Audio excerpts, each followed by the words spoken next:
অনেকদিন পর বাংলাদেশের বৈদেশিক মুদ্রার রিজার্ভ ২৬ বিলিয়ন ডলার ছাড়িয়েছে।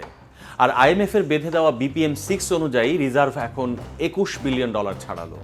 একদিকে যখন বৈদেশিক ঋণ পরিশোধের চাপ বাড়ছে এবং প্রতি মাসেই উচ্চ হারে বিদেশি ঋণ পরিশোধ করছে, তখনও বেড়েছে বৈদেশিক মুদ্রার রিজার্ভ। এটি দেশের সরকার এবং বেসরকারি খাতের জন্য কিছুটা স্বস্তির খবর। কিন্তু বৈদেশিক ঋণের চাপের মধ্যেও রিজার্ভ কিভাবে বাড়ছে সেটি জানবো আজকের স্টার এক্সপ্রেসে। প্রথমে আসি কিভাবে দেশে ডলার সংকটের শুরু। আওয়ামী লীগ সরকার যখন ক্ষমতায়, মুদ্রা বাজারে মার্কিন ডলারের দাম দীর্ঘদিন ধরে আটকে রেখে স্থানীয় মুদ্রাকে ডলারের বিপরীতে কৃত্রিমভাবে শক্তিশালী দেখানো হয়। ফলে ধীরে ধীরে ডলারের অপ্রয়োজনীয় খরচ বাড়তে থাকে অপ্রয়োজনীয় চাহিদা। বেসরকারি খাতও ডলারের ঋণকে সস্তা বিবেচনা করে বিদেশ থেকে বড় অঙ্কের ঋণ করে। এর মধ্যে হুন্ডি, ওভার ইনভয়েসিং, আন্ডার ইনভয়েসিংয়ের মাধ্যমে বিপুল পরিমাণে টাকা পাচার হয়। এ অবস্থায় ২০২২ সালে রাশিয়া ইউক্রেন যুদ্ধ শুরু হলে খাদ্য ও জ্বালানির দাম বেড়ে গিয়ে আমদানির খরচ বেড়ে যায়। এ সময় ডলারের দাম কিছুটা বাজারের উপর ছেড়ে দেওয়া হয়, তাতে দুর্বল হতে শুরু করে টাকা।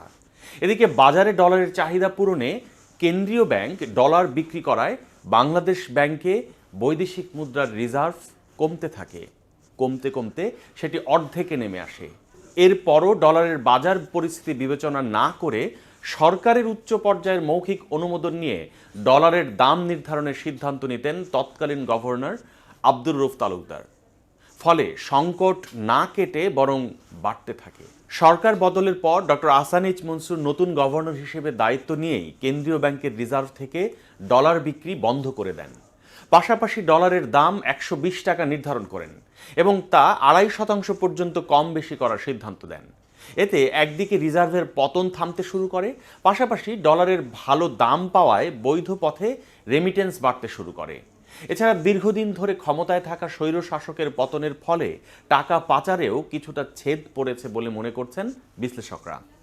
ফলে রিজার্ভ পরিস্থিতি কিছুটা উন্নতি হতে শুরু করে।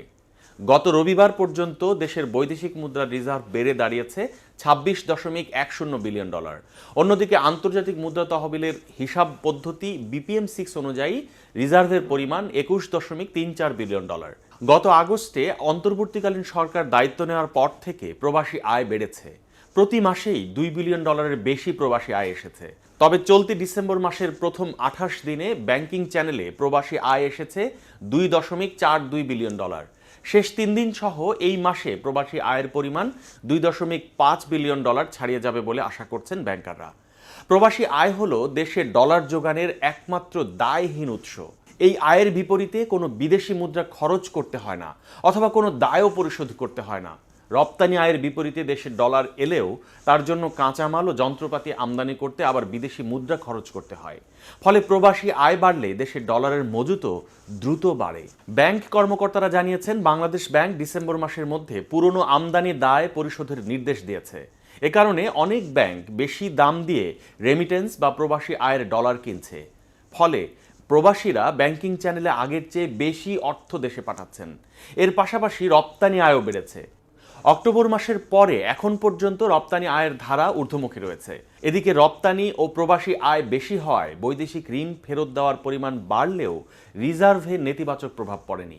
চলতি অর্থ বছরের প্রথম ৫ মাসে বৈদেশিক ঋণ পরিশোধ বেড়েছে ২৮% মতো। যেহেতু ঋণের আকার বেড়েছে এবং এর সঙ্গে বেড়েছে ঋণের সুদ হার, তাই প্রতি মাসেই বৈদেশিক ঋণ বাবদ খরচ বাড়ছে। আগামীতে কেন্দ্রীয় ব্যাংক ডলারের দাম পুরোপুরি বাজার ভিত্তিক করার পরিকল্পনা করছে বলে জানা গেছে, যেটি রিজার্ভকে আরও শক্তিশালী করতে পারে। তবে বিদেশি ঋণ পরিশোধের চাপ দিন দিন বাড়ার পাশাপাশি বকেয়া এলসি পরিশোধের চাপ এখনও রয়েছে। ফলে রিজার্ভ খুব বেশি বাড়বে তেমন আশা করা কঠিন। অর্থনীতিবিদরা বলছেন, ডলারের দাম নিয়ে বেশি পরীক্ষা নিরীক্ষা না করে বাজারের উপর ছেড়ে দেওয়াই ভালো। এটি শুরু থেকেই বাজারের উপর থাকলে হঠাৎ করে বড় ধরনের সংকটের মধ্যে পড়তে হতো না বাংলাদেশকে। মূল্যস্ফীতির চাপও সহনীয় পর্যায়ে থাকতো। তবে রিজার্ভকে শক্তিশালী করতে হলে রেমিটেন্স আয় ও রপ্তানি আয় বাড়ানোর পাশাপাশি ডলার পাচার বন্ধে কার্যকর পদক্ষেপ নিতে হবে। ডেইলি স্টার আপডেটেড নিউজ এবং ভিডিও পেতে আমাদের ইউটিউব চ্যানেলটি সাবস্ক্রাইব করুন, ফেসবুকে লাইক দিন, কমেন্ট করুন, শেয়ার করুন। সুস্থ থাকুন, ডেইলি স্টার সঙ্গেই থাকুন।